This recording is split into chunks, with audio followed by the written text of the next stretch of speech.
पाकिस्तान ने जो पहलगाम में हरकत की है उसका जवाब उसको अभी मिलना शुरू हुआ है और आगे एक बहुत बड़े जवाब देने की रणनीति तैयार की जा रही है। आज के इस वीडियो में चर्चा करके देखेंगे कि ये चीज़ इस परिस्थिति तक कैसे पहुंची, भारत अभी क्या कर रहा है और भारत के पास आने वाले समय में 6 ऑप्शंस क्या क्या हैं। आज के वीडियो को मैं 5 डिफरेंट पार्ट्स में बांटना चाहता हूँ ताकि आपको एक होलिस्टिक कंप्लीट कॉम्प्रिहेंसिव अंडरस्टैंडिंग हो जाए। थोड़ा सा मुझे बेयर कीजिएगा आज, क्योंकि वीडियो शायद लंबा हो सकता है। आपको ये चीज़ सबसे पहले समझनी है कि कश्मीर घाटी में लश्कर ए तैयबा जैसा प्लेयर, जिसका एक एक्सटेंशन द रेजिस्टेंस फ्रंट था, जो आज की डेट में डोमिनेंट होकर जिसने ये गतिविधि को पहलगाम में अंजाम दिया, ये आया कैसे। सबसे पहले 1947-48 में भारत और पाकिस्तान के बीच में एक युद्ध हुआ था। उस युद्ध को हमें बहुत केयरफुली समझना है क्योंकि वो युद्ध एक नॉर्मल युद्ध नहीं था। उस युद्ध में सबसे पहली बार पाकिस्तान ने इल्लीगल लश्करों का प्रयोग किया था। वो एक ऐसा यूनिक युद्ध था जब भारत के खिलाफ पाकिस्तान ने सबसे पहले अपने ही आर्मी के अधिकारियों को लश्कर बनाकर, लश्करियों का रूप देकर भारत भेजकर यहाँ पर हिंसा कश्मीर में पैदा की थी। लेकिन जो नॉर्मल लोग हैं और जो उन लोगों को मीडिया में अक्सर सुनाया जाता है, उसके तहत लोगों की अंडरस्टैंडिंग ये कहती है कि भारत और पाकिस्तान के बीच 1947-48 में एक लड़ाई हुई, 1965 में एक लड़ाई हुई और फिर 71 में लड़ाई हुई, और लोगों को लगता है कि फिर 1990 से कश्मीर में टेररिज्म बढ़ा। आज मैं इस मिसकंसेप्शन को क्लियर कर देना चाहता हूँ। 1947-48 की लड़ाई के बाद पाकिस्तान ने क्वाड्रिलैटरल अप्रोच के तहत कश्मीर में टेररिज्म किया। क्वाड्रिलैटरल अप्रोच का मतलब है कि उसने 4 बड़े संगठनों का प्रयोग किया और इस चतुर्भुज को प्रयोग करते हुए उसने कश्मीर घाटी में आतंक मचाया। इसमें ये 4 प्लेयर कौन से थे? 1950 से 1990 में कश्मीर घाटी की अगर हम पूरी स्टोरी देखें तो 1950 से 1990 का जो पीरियड था उसमें जो चतुर्भुज के हिस्से थे उसमें एक था जमाते इस्लामी, दूसरा था मास्टर सेल, तीसरा था अल फाता और चौथा था जम्मू कश्मीर लिबरेशन फ्रंट।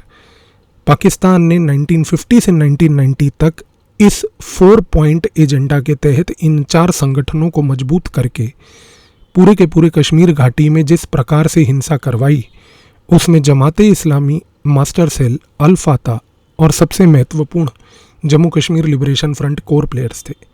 लेकिन क्योंकि 1980s का जो डेकेड था, उस डेकेड में पाकिस्तान अफगानिस्तान के खिलाफ, अमेरिका के बिहाफ पर सोवियत के खिलाफ एक लड़ाई लड़ रहा था और उस लड़ाई में उसने 1985 में एक संगठन बनाया था जिसका नाम था मरकाज़-उद-दावा वल इरशाद। ये जो मरकाज़-उद-दावा था, ये मरकाज़ का लीडर था हाफिज़ सईद। हाफिज़ सईद 1985 से कश्मीर में नहीं बल्कि अफ़गानिस्तान के थिएटर में लड़ रहा था, और अफ़गानिस्तान के थिएटर में जो इसने अपनी माहिरता प्राप्त करी, उस माहिरता का इवेंचुअल रिवॉर्ड इसको कश्मीर मिला। क्योंकि 1985 में जब मरकाज़-उद-दावा वल इरशाद बना और जब उसने अफ़गानिस्तान के थिएटर में सोवियत के खिलाफ लड़ाई लड़ी, उस लड़ाई जब ख़त्म हुई 1988 में, तो 1989 में, 1 साल बाद, पाकिस्तान की ISI ने वही मरकाज़-उद-दावा वल इरशाद का एक आर्म्ड विंग बनाया, लश्कर ए तैयबा। तो जो 1985 में मरकाज़ बना था, उसका 1989 में एक आर्म्ड विंग बना जिसको लश्कर ए तैयबा का नाम दिया गया, और लश्कर ए तैयबा को कश्मीर थिएटर यानी कि उस समय सबसे महत्वपूर्ण मौलाना हाफिज़ सईद को बोला गया कि अब आप कश्मीर घाटी में अफ़गान मॉडल अपनाइए। लेकिन दिक्कत ये थी कि उस समय जो जम्मू कश्मीर लिबरेशन फ्रंट के लड़के थे वो लश्कर ए तैयबा को भी अपोज कर रहे थे। उन्होंने अपना एजेंडा भी बना रखा था जो कि पाकिस्तान के एजेंडा के साथ मैच नहीं कर रहा था। तो इस कॉन्टेक्स्ट में 1990s का जो डेकेड है, जब उसकी शुरुआत हम देखते हैं तो वहाँ पर सबसे पहला प्लेयर सिर्फ लश्कर ए तैयबा नहीं होता, बल्कि अब जम्मू कश्मीर लिबरेशन फ्रंट को निपटाने के लिए, क्योंकि जैसा मैंने बताया कि ना तो उसका आइडिया ना उसकी आइडियोलॉजी पाकिस्तान के ओवरऑल ऑब्जेक्टिव से मैच कर रही थी, तो उसको हटाने के लिए इन्होंने दूसरा प्लेयर खड़ा किया जिसका नाम था हिजबुल मुजाहिदीन। और हिजबुल मुजाहिदीन एक जगह पर, लश्कर ए तैयबा एक जगह पर। इसके साथ साथ पाकिस्तान ने एक ओवरग्राउंड नेटवर्क क्रिएट किया जिसको हम यूनाइटेड जिहाद काउंसिल या ऑल पार्टी हुर्रियत कॉन्फ्रेंस या उर्फ आज की डेट में एक शब्द जिसके तहत हम जानते हैं उनको सेपरेटिस्ट क्रिएट किया।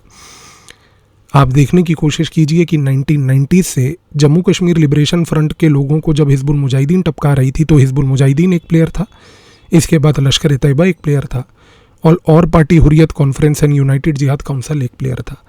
लेकिन 1999 में जब IC 814 की घटना हुई और उस घटना के बाद जब मौलाना मसूद अज़हर को छुड़वाया गया, उसके छुड़वाने के बाद जब ईयर 2000 में पाकिस्तान ने मौलाना मसूद अज़हर की मदद करके जैश ए मोहम्मद का गठन किया, तो 1990s के डेकेड का चतुर्भुज यानी कि क्वाड्रिलैटरल ग्रुप तैयार हो गया। क्योंकि जो पुराने 4 प्लेयर थे, जमाते इस्लामी, इसके साथ साथ मास्टर सेल, अल फाता, जम्मू कश्मीर लिबरेशन फ्रंट, इन चारों को अब रिप्लेस कर चुका था Lashkar e Taiba, Jaish e Mohammed, all party Hurriyat conference यानी कि सेपरेटिस्ट यानी कि यूनाइटेड जिहाद काउंसिल और हिजबुल मुजाहिदीन। इन 4 क्वाड्रिलैटरल ग्रुप्स ने फिर से 1990 से लेकर 2019 तक पूरे टेररिज्म को घाटी में चलाया।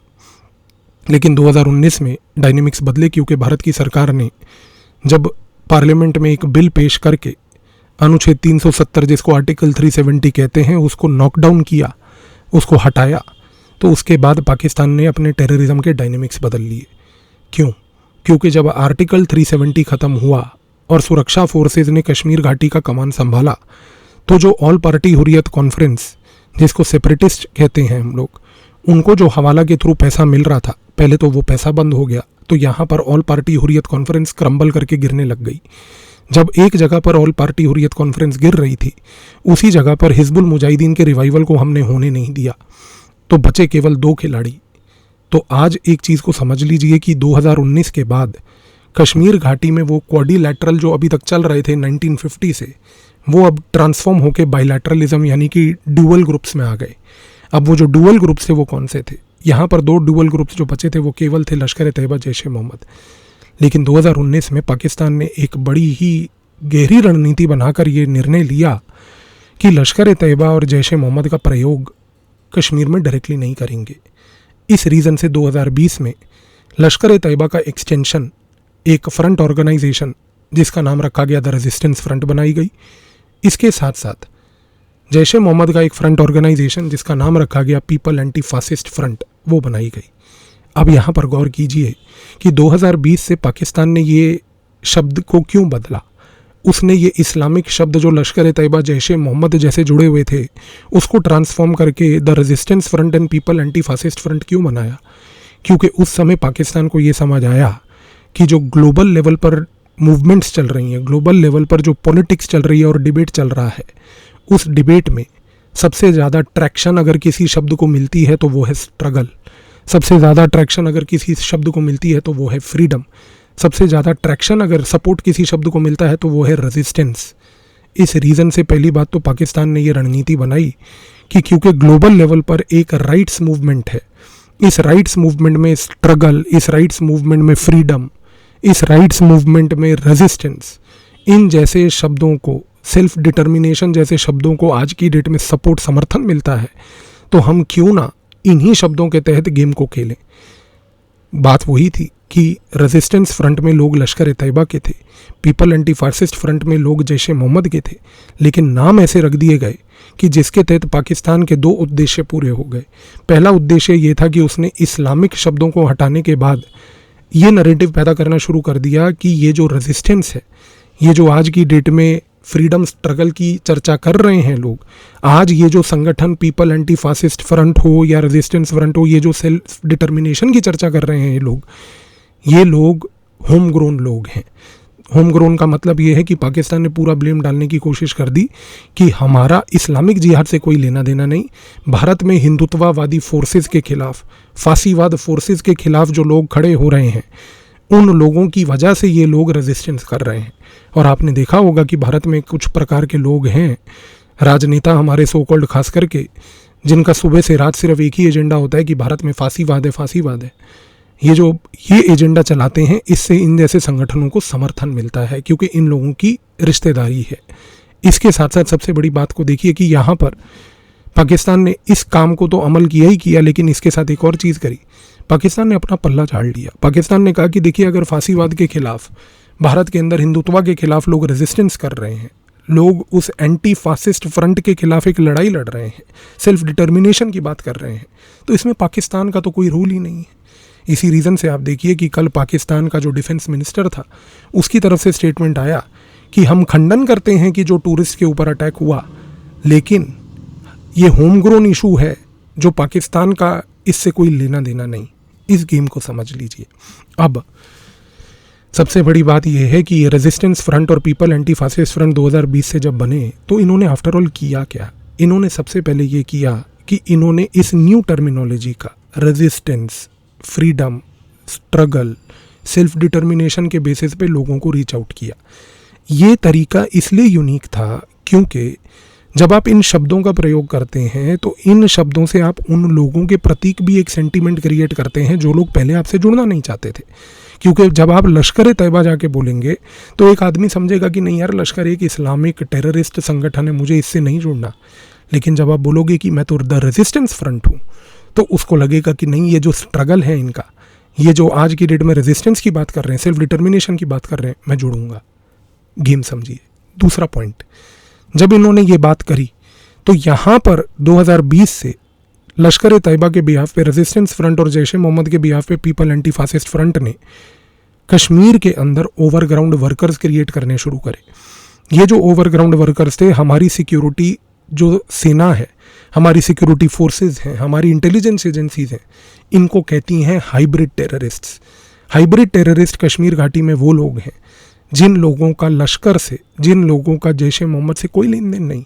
इन लोगों के बारे में जम्मू कश्मीर की मिलिट्री, पुलिस, इंटेलिजेंस के पास कोई रिकॉर्ड्स नहीं है, क्योंकि ये लोग आम नागरिक हैं, ये कश्मीर की आवाम है, ये आम जिंदगी जीती है।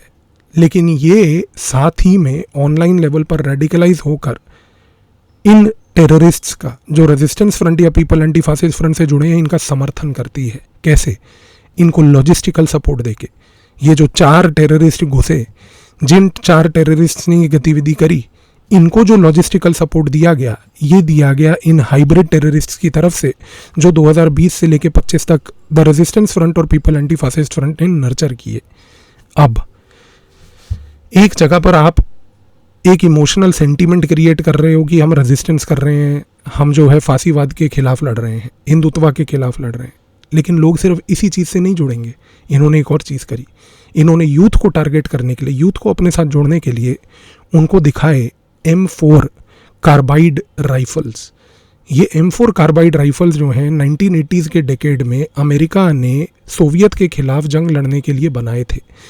इसको भरपूर मात्रा में इल्लीगल सप्लाई उन्होंने सोवियत के खिलाफ अफगानिस्तान में किया था। लेकिन दिक्कत यह है कि 2021 में जब अफगानिस्तान को छोड़कर अमेरिका गई थी और उस समय जब अमेरिका का रिट्रीट हुआ था, उस रिट्रीट के दौरान आज ऐसा माना जाता है, CIA की एस्टीमेट्स को अगर हम देखें, कि लगभग 1 करोड़ से ऊपर ये राइफल्स उन्होंने वहीं छोड़ दी। और ये जो 1 करोड़ से ऊपर राइफल्स हैं, इनको हक्कानी नेटवर्क्स, जो एक संगठन है, जलालुद्दीन हक्कानी जिसको चलाता है, सिराजुद्दीन हक्कानी, जलालुद्दीन हक्कानी, वो आज की डेट में इसकी ब्लैक मार्केटिंग करते हैं। और इसकी ब्लैक मार्केटिंग करने के लिए ISI के और पाकिस्तान आर्मी के जो रिटायर्ड अधिकारी हैं, वो रिटायरमेंट के बाद अफगानिस्तान शिफ्ट हो जाते हैं। वहाँ शिफ्ट होने के बाद वो इस पर्टिकुलर गतिविधि को अंजाम देते हैं कि वो पूरे ग्लोबल ब्लैक मार्केट में इस 1 करोड़ से ऊपर राइफल्स जो आज की डेट में पड़ी हैं अफगानिस्तान में, उसका सप्लाई विश्व के हर कोने में करते हैं। तो आज अगर कश्मीर घाटी में M4 कार्बाइड राइफल इन 4 लोगों के हाथ पाई गई, तो वो यहाँ से आई, हक्कानी नेटवर्क्स प्लस ISI के अधिकारी और पाकिस्तान आर्मी के अधिकारियों के तहत आई। इसके साथ साथ अब आती है दूसरी चीज़।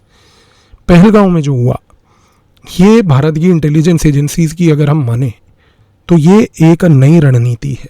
इस रणनीति को भी अब समझ लीजिए। इस रणनीति में एक नया गेम खेला गया कि पाकिस्तान की तरफ से एक इन्फ्लेमेटरी स्पीच दी जाएगी। इस इन्फ्लेमेटरी स्पीच के बाद एक हाई प्रोफाइल अटैक होगा। उस हाई प्रोफाइल अटैक का उद्देश्य होगा कश्मीर को डिस्टेबलाइज करना, भारत को अंतर्राष्ट्रीय स्तर पर एम्बैरस करना और देश में कम्युनल अनरेस्ट पैदा करना। ये कैसे हुआ? ये जो नया पैटर्न आज की डेट में इंटेलिजेंस एजेंसीज ने रिकॉग्नाइज किया, इस पैटर्न को समझिए।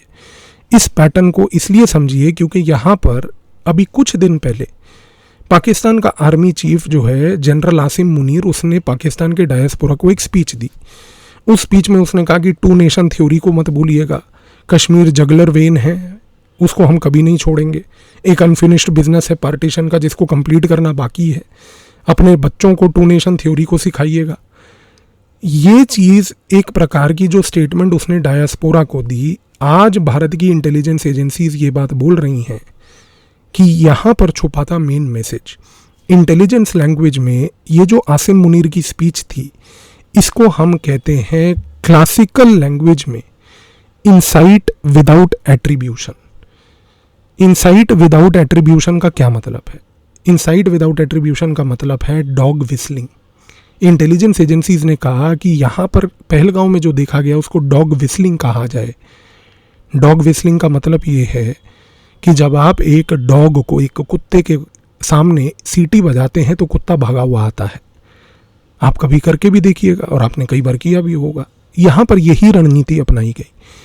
यहाँ पर आसिम मुनीर ने जो स्टेटमेंट्स दी, जगलर वेन से लेकर टू नेशन थ्योरी से लेकर, वो स्टेटमेंट्स पाकिस्तान के डायस्पोरा के लिए नहीं थी। वो स्टेटमेंट्स थी बेसिकली इन जिहादी संगठनों को एक इंडिकेशन के लिए कि चलिए एक्टिवेट हो जाइए, ग्रीन सिग्नल मिल गया है। इस पैटर्न को भारत की इंटेलिजेंस एजेंसीज ने यहाँ पर समझा है। ये जो पैटर्न है, जिस पैटर्न के तहत ये बात बोली गई कि एक इन्फ्लेमेटरी स्पीच होगी, उसके फॉलोड बाय दैट एक हाई प्रोफाइल अटैक होगा जो कश्मीर में पहलगांव में हुआ। इस अटैक के तहत कश्मीर को डिस्टेबलाइज किया जाए, भारत को अंतर्राष्ट्रीय स्तर पर एम्बेरस किया जाए। अंतर्राष्ट्रीय स्तर पर एम्बेरस कैसे किया जाए? क्योंकि आप टाइमिंग देखिए, JD वैंस इस समय भारत आया हुआ है और ये एक इतिहास रहा है कि जब भी कोई भारत के अंदर हाई प्रोफाइल विजिट हुई है किसी भी देश की तरफ से, तो पाकिस्तान ने उसका एडवांटेज उठाते हुए भारत को एम्बेरस करने की ये रणनीति बनाई है। तो हमारी इंटेलिजेंस एजेंसीज ने पहलगांव के तहत एक नया शब्द जो अपनी डिक्शनरी में ऐड किया, वो है डॉग विस्लिंग। कि आज की डेट में अब हमें सतर्क रहना है आगे कि पाकिस्तान की तरफ से यदि कोई हाई प्रोफाइल इन्फ्लेमेटरी स्पीच दी जाए, या तो उनका आर्मी चीफ या कोई उनका जो सस्ता नेता है वो दे दे, तो उस प्रकार की स्पीच को हल्का नहीं लेना। क्योंकि उस प्रकार की स्पीच का मतलब है एक सिग्नलिंग की बिना एट्रीब्यूशन के, बिना किसी समर्थन और सपोर्ट के अंदाजे से समझ जाइए कि आपको ग्रीन सिग्नल दे दिया गया है। ये दूसरा महत्व था। अब आते तीसरे पॉइंट पे। इस पूरी रणनीति का भारत ने जवाब क्या दिया? जो भारत ने अभी जवाब दिया है, मैं पर्सनली भी उससे बहुत खुश नहीं हूँ, लेकिन मैं इस बात से खुश हूँ क्योंकि ये शुरुआत अच्छी है। जो जवाब दिया गया, जिसमें हमने इंडस वाटर ट्रीटी को सस्पेंड किया, उसके जो इंटीग्रेटेड चेक पोस्ट थे उससे ट्रेड बंद किया। इस ट्रेड के साथ साथ सबसे महत्वपूर्ण तरीके से जितने भी उनके डिप्लोमेट्स यहाँ पर रह रहे थे, जो कि डिप्लोमेट्स कम और ISI एजेंट्स ज़्यादा थे, जो ग्राउंड लेवल पर ISI के डीप पेनिट्रेशन ऑपरेशंस चला रहे थे, उनको एक्सपेल किया। लेकिन एक चीज़ याद रखिएगा कि जो भारत ने अभी तक किया है उसको हम कहते हैं नॉन काइनेटिक ऑपरेशन। आगे जो भारत अब करने जा रहा है वो है from non kinetic to kinetic operation, और वो है वीडियो का चौथा हिस्सा। अब समझते हैं कि यहाँ पर भारत करने क्या जा रहा है। उसको समझने के लिए आपको फिर से थोड़ा सा पीछे जाना होगा। 1998 में भारत ने न्यूक्लियर वेपन टेस्ट किया था। न्यूक्लियर वेपन टेस्ट करने के बाद हमने सबसे पहले ये चीज़ बोली कि हम इस वेपन का फर्स्ट यूज़ नहीं करेंगे। हमने कहा कि भाई हमने ये वेपन प्रयोग करने के लिए नहीं बनाया है। हमने कहा कि हमने ये वेपन बनाया है डेटरेंस के लिए। डेटरेंस का मतलब होता है दूसरे को इंश्योर करने के लिए कि आप हमें डरा नहीं सकते ये कह के कि मेरे पास एक ऐसा बम है जो तेरे पास नहीं है। क्योंकि भारत के इतिहास में ये वेपन जो बनाया गया ये 3 कंट्रियों के लिए खास था। सबसे पहला चाइना था, क्योंकि चाइना जो है वो अपना वेपन 1965 में ही बना चुका था, 1964-65 में। तो चाइना के पास एक वेपन था जो भारत के पास नहीं था, तो चाइना भारत को धमका सकता था। तो ये वेपन से पहली बात तो भारत ने चाइना के खिलाफ एक डेटरेंस पैदा किया। दूसरा था पाकिस्तान, जो हमें पता था कि इलीगल लेवल पे वेपन बना रहा है। हमने इस वेपन के थ्रू पाकिस्तान के खिलाफ एक डेटरेंस पैदा किया। और तीसरा था अमेरिका, क्योंकि 1971 की लड़ाई में ये नापाक देश, जिसको हम आज की डेट में मुझे नहीं पता कि पलकों पे क्यों बिठा के रखते हैं, इनको जूते से मारना चाहिए। इस अमेरिका ने उस समय 1971 में भारत के खिलाफ भारत को न्यूक्लियर वेपन से वाइप आउट करने की धमकी दी थी। और सिर्फ धमकी नहीं, इसने अपना यूएस का एक एयरक्राफ्ट कैरियर जिसको यूएसएस एंटरप्राइज कहते हैं उसको पश्चिम बंगाल के बहुत पास बे ऑफ बंगाल में लाकर स्टेशन कर दिया था और उसके अंदर न्यूक्लियर वेपन रखे थे और बोला था कि अगर तुमने ईस्ट पाकिस्तान पे अटैक करने की गतिविधि को बंद नहीं किया तो मजबूरन मुझे तुम्हारे ऊपर न्यूक्लियर वेपन दाबना पड़ेगा। ये तो हमारे बहुत ही क्लोज मित्र रशिया ने उस समय हमारी मदद करी कि रशिया ने आकर अमेरिका की सारी शिप्स को इनसर्कल कर लिया, वरना आप सोच सकते हैं कि इस नापाक देश के क्या इरादे थे। तो ये वेपन 1998 में इस नापाक देश अमेरिका के खिलाफ भी बना कि अब तुम हमारे को न्यूक्लियर ब्लैकमेल नहीं कर सकते। तो ये चीज़ें जब हमने 98 में अचीव करी तो ब्यूटी थी कि तुरंत इसके बाद इस निकम्मे निठल्ले पाकिस्तान ने अपना एक सस्ता वेपन वूफर लगा के टेस्ट कर लिया और बोला कि अब हम भी जो है न्यूक्लियर वेपन स्टेट बन गए हैं। और जब इन्होंने अपना न्यूक्लियर वेपन टेस्ट करा तो इन्होंने बोला कि भाई हमने तो ये न्यूक्लियर वेपन इसलिए बनाया है क्योंकि हम भारत के साथ कन्वेंशनल मिलिट्री लेवल पर तो लड़ नहीं सकते, तो हम उसकी कन्वेंशनल मिलिट्री की जो सुपीरियॉरिटी है उस सुपीरियॉरिटी को ख़त्म करने के लिए आज की डेट में इस वेपन को बना रहे हैं। क्योंकि कन्वेंशनल मिलिट्री लेवल पर जो भारत सुपीरियर है हमसे, क्योंकि उसको मैच नहीं कर सकते, तो उसको अंडरकट करने के लिए हमने ये न्यूक्लियर वेपन बनाया। लेकिन असली रियलिटी ये थी कि पाकिस्तान इस न्यूक्लियर वेपन को इसलिए बना रहा था क्योंकि वो इसकी आड़ में जिहाद करना चाहता था। और पाकिस्तान ने 1998 से ये बात बोलनी शुरू कर दी कि मैं न्यूक्लियर वेपन लेके बैठा हूँ, इसके वेपन के अम्ब्रेला के अंडर इसकी आड़ में मैं जिहाद करूँगा, और यदि भारत ने मेरे ऊपर कोई गतिविधि करने की कोशिश करी तो मैं भारत को न्यूक्लियर वेपन के ऊपर लगा के उसको उड़ा दूंगा। उस समय हमने पाकिस्तान जैसे निकम्मे देश को सीरियसली भी नहीं लिया। दिक्कत तब आई जब 2001 में भारत की संसद पार्लियामेंट पे अटैक हुआ। पार्लियामेंट पे अटैक होने के बाद भारत ने 2002 में ऑपरेशन पराक्रम डिज़ाइन किया। इस ऑपरेशन पराक्रम के तहत भारत का ऑब्जेक्टिव था कि हम अपनी मिलिट्री को मोबिलाइज करके पाकिस्तान के बॉर्डर के पास ले जाकर खड़ा कर दें, जिसके तहत हम पाकिस्तान को करें डेटरेंस बाय सरप्राइज। हमारा उद्देश्य था कि हम पूरे भारत से सारी मिलिट्री को मोबिलाइज करके पाकिस्तान के बॉर्डर पर अगर हम क्विक लेवल पर मोबिलाइज करके खड़ा कर दें तो पाकिस्तान की हवा निकल जाएगी भारत की इतनी स्ट्रॉन्ग आर्मी को देख के कि उसको समझ आ जाएगा कि जो गतिविधि उसने करी है वो गतिविधि का उसको रिस्पॉन्स मिलने वाला है। लेकिन ऑपरेशन पराक्रम में प्रॉब्लम आई। प्रॉब्लम ये आई कि जो मिलिट्री मोबिलाइजेशन हमने करना था लगभग 1 से 2 हफ्तों में, उसमें 4 से 5 हफ्ते लग गए। भारत की सेना बहुत फ्रस्ट्रेट हुई और फ्रस्ट्रेशन के बाद 2003-04 में भारत की सेना ने डिसीजन लिया कि हमें पाकिस्तान को उसके इस प्रकार के एडवेंचरिज्म के, जो ये टेररिस्ट के अटैक करता रहता है, इसका रिस्पॉन्स देने के लिए एक रणनीति बनानी पड़ेगी। और इस रणनीति को बनाने के लिए इंडियन आर्मी ने 2004 में एक डॉक्ट्रिन कंसेप्चुअलाइज किया जिसका नाम था cold start doctrine. Cold start doctrine का सबसे बड़ा उद्देश्य क्या था? उसका सबसे बड़ा उद्देश्य ये था कि भारत आज की डेट में कुछ मोबाइल यूनिट्स बनाएगा। इन यूनिट्स का नाम रखा गया इंटीग्रेटेड बैटल यूनिट्स। ये जो इंटीग्रेटेड बैटल यूनिट्स हमने बनाए, इन इंटीग्रेटेड बैटल यूनिट्स को हमने इस प्रकार से डिज़ाइन किया कि इन इंटीग्रेटेड बैटल ग्रुप्स में हमने इन्फेंट्री के लोग, आर्टिलरी के लोग, आर्मर्ड डिवीज़न के लोग, इसके साथ साथ इंजीनियरिंग कोर के लोग, इन सबको एकजुट करके एक छोटा सा कॉम्पैक्ट यूनिट बनाया। ये सारे छोटे जो इंटीग्रेटेड बैटल ग्रुप्स थे, इनको हमने पाकिस्तान की बाउंड्री के आसपास डिप्लॉय करने की सोची। और भारत ने कोल्ड स्टार्ट डॉक्ट्रिन में एक बात बोली 2005-06 में कि अगर पाकिस्तान ने दोबारा भारत के ऊपर जो उसने 2001 में गतिविधि की थी पार्लियामेंट अटैक के साथ, अगर उस प्रकार का कोई एडवेंचरिज्म दोबारा करा और अगर हमें पॉलिटिकल लेवल से आर्मी को क्लियरेंस मिली कोल्ड स्टार्ट डॉक्ट्रिन को एग्जीक्यूट करने की, तो इंडियन आर्मी इस कोल्ड स्टार्ट डॉक्ट्रिन के तहत इन इंटीग्रेटेड बैटल ग्रुप्स को एक्टिवेट करेगी।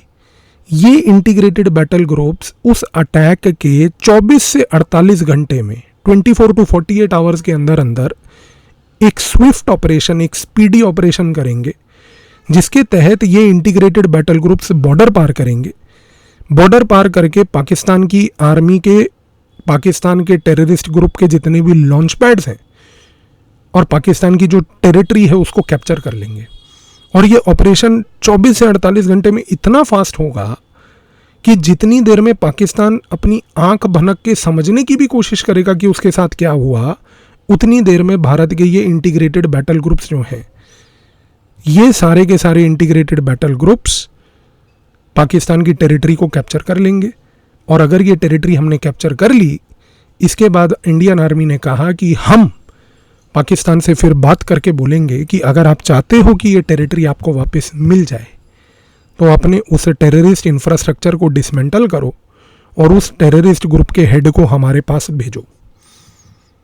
अब आप सोचेंगे कि अगर ये आज की डेट में इंडियन आर्मी ने कोल्ड स्टार्ट डॉक्ट्रिन बना लिया था, तो 2008 में जब मुंबई अटैक हुआ तो इसकी एग्जीक्यूशन क्यों नहीं हुई? इसका आंसर पॉलिटिकल पार्टी दे सकती है, वो जिसके पास उस समय पावर थी कि इतने बड़े 26/11 जैसे अटैक को, जो कि एक 2001 के अटैक के बराबर का अटैक था, कि उसके बावजूद उसने एग्जीक्यूट क्यों नहीं किया। लेकिन दिक्कत ये थी कि जब भारत का ये कोल्ड स्टार्ट डॉक्ट्रिन पाकिस्तान को समझ आने लगा, पाकिस्तान ने अपनी रणनीति बदल दी। 2008-9 से पाकिस्तान ने बोलना शुरू कर दिया कि मेरा अब ऑब्जेक्टिव जो है वो है एक शब्द जिसको समझने की आवश्यकता है आपको, और वो शब्द का है नाम full spectrum deterrence, FSD। Pakistan ने कहा कि देखिए, भारत कोल्ड स्टार्ट करेगा। कोल्ड स्टार्ट का मतलब ये है कि वो बॉर्डर पार करके मेरी टेरिटरी कैप्चर करेगा, टेरिटरी कैप्चर करके वो बार्गेन करेगा। मैं टेरिटरी कैप्चर ही नहीं होने दूंगा, उसके लिए मैं लगाऊंगा फुल स्पेक्ट्रम डेटरेंस। एक साधारण लैंग्वेज में समझिए, फुल स्पेक्ट्रम डेटरेंस का मतलब है कि दो लड़के हैं, एक लड़का दूसरे लड़के को कहता है कि अगर तूने मेरे को मुक्का मारा तो तू ये देख लियो कि उस मुक्के का जवाब मैं तेरे को ऐसा दूंगा कि मेरे हाथ में जो आएगा, पेन, पेंसिल, बैग, ईंट, पत्थर, शीशा, कांच, सब लेके मारूंगा। अगर आप ये पॉइंट समझे तो आप समझ गए फुल स्पेक्ट्रम डेटरेंस क्या है। फुल स्पेक्ट्रम डेटरेंस का मतलब है कि पाकिस्तान ने ये बात बोली कि यदि भारत ने किसी प्रकार के कोल्ड स्टार्ट डॉक्ट्रिन के तहत मेरी टेरिटरी की ओर देखने की भी कोशिश करी तो मैं भारत के खिलाफ न्यूक्लियर वेपन दाबूंगा। और न्यूक्लियर वेपन पता है कौन सा? उसने बोला कि फुल स्पेक्ट्रम डेटरेंस में tactical nuclear weapon, tactical, TACTIAL, tactical. Tactical nuclear weapon का मतलब होता है एक शॉर्ट रेंज न्यूक्लियर वेपन। 2008-9 के बाद पाकिस्तान ने टैक्टिकल न्यूक्लियर वेपन बनाने चालू कर दिए, लेकिन एक चीज़ और करी, उसने टैक्टिकल न्यूक्लियर वेपन बनाए जो कि शॉर्ट रेंज न्यूक्लियर वेपन थे। उसने कहा कि इन टैक्टिकल न्यूक्लियर वेपन्स के रेंज को भी शॉर्ट रखूँगा, इनके अंदर जो वेपन का यील्ड होगा, यानी कि जिस इंटेंसिटी से वो फटेगा, वो यील्ड भी कम रखूँगा। और सबसे बड़ी बात, उसने कहा कि ये वेपन मैं भारत के साथ बॉर्डर पे डिप्लॉय करूँगा। और सिर्फ बॉर्डर पे डिप्लॉय नहीं करूँगा, बल्कि पाकिस्तान की आर्मी ने ये बात भी बोली कि फुल स्पेक्ट्रम डेटरेंस को एग्जीक्यूट करने के लिए हम एक डिसेंट्रलाइज्ड अप्रोच अपनाएंगे। यानी कि फुल स्पेक्ट्रम डेटरेंस के तहत जो शॉर्ट रेंज न्यूक्लियर वेपन है उनको भारत की सीमा के साथ लगाकर वहाँ पर सीमा के पास जो पाकिस्तान की आर्मी का कमांडर है, उस कमांडर के हाथ ये वेपन का कंट्रोल दे देंगे और एक ऐसा कमांड कम्युनिकेशन सिस्टम बनाएंगे, C2 system, C2 command communication, कि जिसके तहत पाकिस्तान आर्मी का एक आला अधिकारी जो इस्लामाबाद में बैठा होगा वो संपर्क में रहेगा एक ग्राउंड लेवल के मिलिट्री कमांडर से, जिसके हाथ में वो टैक्टिकल न्यूक्लियर वेपन को लॉन्च करने की पावर होगी। तो पाकिस्तान ने कहा कि ठीक है, अगर तुम कोल्ड स्टार्ट डॉक्ट्रिन अपनाते हो और मेरे खिलाफ कोल्ड स्टार्ट के तहत मेरी टेरिटरी कैप्चर करते हो, तो इस टेरिटरी के कैप्चर करने का जवाब मैं ये दूंगा कि तुम जितनी देर में वो टेरिटरी कैप्चर करोगे, मेरा कमांडर वहाँ पे वो short range nuclear weapon launch कर देगा, जिससे कि तुम्हारी टेरिटरी में एक शॉर्ट रेंज न्यूक्लियर वेपन आ जाएगा। और पाकिस्तान ने 2008-9 से एक मिसाइल सिस्टम तैयार करना शुरू करा जिसको नसर मिसाइल्स कहते हैं। और ये जो नसर मिसाइल्स हैं NASR, ये टैक्टिकल न्यूक्लियर वॉरहेड हैं। अब भारत के लिए और समस्या हो गई कि अगर टैक्टिकल न्यूक्लियर वॉरहेड इसने बनाए हैं, हम तो अभी तक लॉन्ग रेंज न्यूक्लियर वॉरहेड बना रहे थे, अब हम क्या करें। इस कॉन्टेक्स्ट में भारत ने 2014 से अपनी रणनीति बदल दी। भारत ने क्या करा कि 2014 से ये देखा कि पाकिस्तान अगर ये नसर मिसाइल बना रहा है, जो कि बेसिकली उसके टैक्टिकल न्यूक्लियर वॉरहेड का कोर है, और अगर आज की डेट में इसने उसको डिप्लॉय करा है बॉर्डर पे हमारे बिल्कुल बगल में, तो कोई बात नहीं। अब आते हैं वीडियो के 5वें पार्ट पे कि भारत ने फिर इसको टैकल करने के लिए क्या किया। भारत ने एक चीज़ को समझा, पूरा नसर मिसाइल का इकोसिस्टम चलता है डिसेंट्रलाइज्ड अप्रोच से। एक ऐसा कमांड कम्युनिकेशन सिस्टम जो कि एक पाकिस्तान आर्मी के आला अधिकारी को जो इस्लामाबाद में बैठा है उसको संपर्क में लाता है इनक्रिप्टेड कम्युनिकेशन के थ्रू, और वो भी ऐसी कम्युनिकेशन जो आती है ग्राउंड लेवल कमांडर के पास जिसके हाथ में टैक्टिकल न्यूक्लियर वॉरहेड का रिमोट है। भारत ने पिछले कई सालों से इस कमांड एंड कंट्रोल सिस्टम को टैकल करने की रणनीतियां बनाई हैं, जिसके तहत एक ऐसा साइबर ऑफेंसिव वेपन है हमारे पास जो इजराइल की मदद से हमने तैयार किया है कि कल को अगर मान लीजिए, पहली बात तो एक ऐसी परिस्थिति पैदा अगर हो जाए कि पाकिस्तान भारत को धमकाए कि मैं टैक्टिकल न्यूक्लियर वॉरहेड का प्रयोग करूंगा, तो भारत के पास 2 ऑप्शन हैं। पहला ऑप्शन ये है कि भारत ने ये बात बोली है कि हम अपना न्यूक्लियर वेपन सबसे पहले कभी प्रयोग नहीं करेंगे, नो फर्स्ट यूज, जो मैंने आपको बताया। पर हमें घबराना नहीं है, नो फर्स्ट यूज कोई प्रॉब्लमेटिक चीज़ नहीं है, अच्छी चीज़ है, 2 फायदे करती है। क्योंकि नो फर्स्ट यूज में आप अंतर्राष्ट्रीय स्तर पर यह पेश कर सकते हैं कि देखिए हम एक पीसफुल देश हैं, लेकिन पीसफुल में पीस आता है, और पीस PIECE भी होता है और PEACE भी होता है। अब पीस कौन सा होगा ये हम नहीं बोलते, इस चीज़ को समझ लीजिए। क्योंकि जब भारत ये बात कहता है कि नो फर्स्ट यूज़, तो हमने कहा कि देखिए हम अपना न्यूक्लियर वेपन पाकिस्तान के ऊपर पहले नहीं यूज़ करेंगे। अगर पाकिस्तान ने हमारे ऊपर अपना nuclear weapon, tactical nuclear weapon Nasr missile का प्रयोग किया, तो भारत के पास सबसे पहले तो ये ऑप्शन है कि वो ये कह सकता है कि ठीक है, तुम्हारे फर्स्ट यूज़ के बाद हमारा न्यूक्लियर डॉक्ट्रिन कहता है मैसिव एंड अनएक्सेप्टेबल रिटेलिएशन। इसका मतलब है कि भारत ने एक रणनीति के तहत एक ओपन एंडेड स्टेटमेंट अपने न्यूक्लियर डॉक्ट्रिन में रखी है, और वो स्टेटमेंट ये है कि अगर पाकिस्तान की तरफ से एक भी न्यूक्लियर वॉरहेड हमारी ओर आया, तो भारत राइट रिजर्व करता है मैसिव एंड अनएक्सेप्टेबल रिटेलिएशन करने का। यानी कि उसके एक न्यूक्लियर वॉरहेड के जवाब में मैं 110 छोड़ूं, 150 न्यूक्लियर वेपन छोड़ूं, ये फिर राइट मेरा है। ये बात पाकिस्तान को भी पता है कि अगर उसने एक भी टैक्टिकल न्यूक्लियर वॉरहेड भारत की तरफ डिप्लॉय करने की कोशिश भी करी, तो पाकिस्तान जो है इस धरती के मैप से वाइप आउट हो जाएगा। इस रीज़न से भारत ने दूसरी रणनीति पे काम किया है, और वो रणनीति है एक साइबर ऑफेंसिव वेपन, जिसके बारे में क्लासिफाइड इंफॉर्मेशन के तहत मैं उसके बारे में चर्चा नहीं करूंगा, लेकिन एक इंडिकेशन ज़रूर ये है कि कल को उस नसर मिसाइल का जो कमांड कम्युनिकेशन सिस्टम है वो पूरा का पूरा तहस नहस हो सकता है, जिसके तहत ना तो वो कमांड एंड कम्युनिकेशन सिस्टम चलेगा, और ना ही नेशनल रेडियो टेलीकॉम कॉरपोरेशन जो है पाकिस्तान की, जिसने नसर मिसाइल की बैटरीज बनाई हैं, वो बैटरीज काम करेंगी। तो एक चीज़ तो तय है कि वो चाहे उनके ऑथराइजेशन सिग्नल्स हों, उनकी कमांड कम्युनिकेशन सिस्टम्स हों, और या फिर आज की डेट में उनके इनक्रिप्टेड रेडियोज़ हों और रेडियो ऑपरेटेड बैटरीज हों, किस तरीके से वो निगेट होंगी ये हमें पता है। तो भारत आज की डेट में सबसे पहले 2-3 चीज़ें ज़रूर कर सकता है फ्यूचर में, काइनेटिक लेवल पर। काइनेटिक का मतलब है कि जो नॉन काइनेटिक ऑपरेशंस अभी हमने किए, इसके बाद फ्यूचर में क्या, एक साइबर ऑफेंसिव। ये साइबर ऑफेंसिव अगर हम एग्जीक्यूट अभी करते हैं तो इससे पाकिस्तान की न्यूक्लियर क्रेडिबिलिटी तहस नहस होकर ख़त्म हो जाएगी। दूसरा, आप इसके साथ साथ जो एग्जीक्यूट कर सकते हो वो है सर्जिकल स्ट्राइक ऑपरेशन, पर अब वो पुराना हो गया। लेकिन हमें क्या करना है वो ये है कि हमें 4-5 चीज़ें एक एलिमेंट ऑफ सरप्राइज के तहत करनी है। हमें सबसे पहले नसर मिसाइल के कमांड कम्युनिकेशन सिस्टम को नलीफाई करना है, जो कि पॉसिबल है। एक जगह पर ये ऑपरेशन चल रहा है, इसी के साथ साथ आप कोल्ड स्टार्ट एग्जीक्यूट कर दीजिए।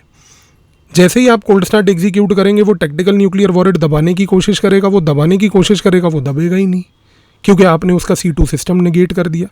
जैसे ही आप C2 सिस्टम निगेट करेंगे और जब वो टैक्टिकल न्यूक्लियर वॉरेट नहीं डिप्लॉय कर पाएगा, जब आप कोल्ड स्टार्ट एग्जीक्यूट करेंगे तो वो आपके ऊपर एक मिलिट्री अटैक करने की कोशिश करेगा। जैसे ही वो मिलिट्री अटैक करेगा, आप सर्जिकल स्ट्राइक कीजिए। अगर वो मिलिट्री अटैक की प्रिपरेशन करते हुए सर्जिकल ऑपरेशन आप करते हैं तो चौथी जगह पर आप खैबर पख्तूनख्वा, बलूचिस्तान और सिंध में फ्रंट खोल दीजिए। और अगर ये चीज़ यहीं नहीं रुकती है तो इसके साथ साथ पाकिस्तान की सिटीज़ के अंदर टारगेटेड बॉम्बिंग से लेकर अननोन गनमैन का प्रयोग करके आप फोकस कीजिए पाकिस्तान की आर्मी के वो अधिकारियों को जो आज की डेट में दूसरे देशों में बसे हुए हैं रिटायरमेंट के बाद। चुन कर उनको एक्सीडेंट्स में अल्लाह को प्यारा करवा दीजिए। आफ्टर ऑल ऊपर जाके तो उनको हुरे भी मिलती हैं। तो ये जो मल्टीपल ऑपरेशनल स्ट्रेटजी है, जिसमें अननोन गनमैन के तहत आपने पाकिस्तान के रिटायर्ड आर्मी और उनके ISI के अधिकारियों को टैकल किया, TRF जो रेजिस्टेंस फ्रंट और पीपल एंटी फ्रासिस फ्रंट है उसके हैंडलर्स को टैकल किया, सिटीज़ के अंदर आपने डिस्टेबलाइजेशन करी। इसके साथ साथ जो खैबर पख्तूनख्वा, बलूचिस्तान और सिंध का इलाका है, उस पूरे इलाके के अंदर आपने इंस्टेबिलिटी क्रिएट करी। Meanwhile cold start doctrine, surgical operations और नसर का C2, ये सारे ऑपरेशंस आज की डेट में हमारे प्लेबुक में हैं। अब इस प्लेबुक में भारत क्या चुन के यूज़ करती है काइनेटिक लेवल पर, वो तो समय ही बताएगा। लेकिन जो नॉन काइनेटिक लेवल पर हमने एक मास्टर स्ट्रोक खेला है, जिसके तहत हमने इंडस वाटर ट्रीटी को सस्पेंड कर दिया है, इसको याद रखिएगा कि इससे 240 मिलियन भूखे नंगे पाकिस्तानी जो बैठे हैं, इनका लाइवलीहुड ख़त्म होने वाला है। और ये इंडस वाटर ट्रीटी इसलिए महत्वपूर्ण भूलिएगा मत, क्योंकि इंडस वाटर ट्रीटी आज की डेट में पूरे पाकिस्तान के पंजाब रीजन को पानी देती है। पूरे पाकिस्तान के अंदर पंजाब रीजन सबसे प्रॉस्पेरस रीजन है। इस प्रॉस्पेरस पंजाब रीजन में यदि पानी को रोककर वहाँ पर एक एग्रेरियन डिस्ट्रेस क्रिएट किया, तो इसका खमियाजा सिर्फ पाकिस्तानी पंजाबियों को नहीं होगा, इसका खमियाजा पाकिस्तान आर्मी को होगा, क्योंकि पाकिस्तान की आर्मी 70% पंजाबी डोमिनेटेड है। और अगर पाकिस्तान आर्मी के खिलाफ आपको कुछ करना है तो आप पाकिस्तान पंजाबियों को टारगेट कीजिए, क्योंकि जिस दिन उन पाकिस्तानी पंजाबियों की इकोनॉमिक परिस्थिति ख़राब होगी, वो पाकिस्तान आर्मी को जूते मारेंगे। इस पॉइंट को समझने की कोशिश कीजिए। हमारे मीडिया में क्या है कि जो गोदी मीडिया, पप्पू मीडिया है ना, वो सिर्फ ये बढ़ा चढ़ा कर बातें करता है। इंडस वाटर ट्रीटी कैंसिल कर दी। उसका खमियाजा क्या है ना, उसको सोचने की क्षमता उनके पास नहीं है, वो सेंसेशनलिज्म करते हैं। पर आप समझ लीजिए इस चीज़ को कि पाकिस्तानी पंजाबी अफेक्ट होगा, उस पाकिस्तानी पंजाबी का अफेक्ट पाकिस्तान आर्मी पे होगा, क्योंकि army is equal to 70% Punjabi. तो इस चीज़ से जो पाकिस्तान के अंदर एक इंस्टेबिलिटी का माहौल आएगा, उस इंस्टेबिलिटी से आप देखेंगे कि जो आर्मी का स्ट्रक्चर है ग्रेजुअली वो कोलैप्स करेगा। और जैसे ही आर्मी का स्ट्रक्चर कोलैप्स करेगा, जो पाकिस्तान आज की डेट में पॉली क्राइसिस से गो थ्रू कर रहा है, ये पॉली क्राइसिस उसको ले डूबेगा। तो पाकिस्तान जितनी मर्जी कोशिश कर ले, चंद दिनों का मेहमान है। अखंड भारत तो बनना है, कब बनेगा ये किसी को नहीं पता, शुरुआत हो चुकी है। धन्यवाद।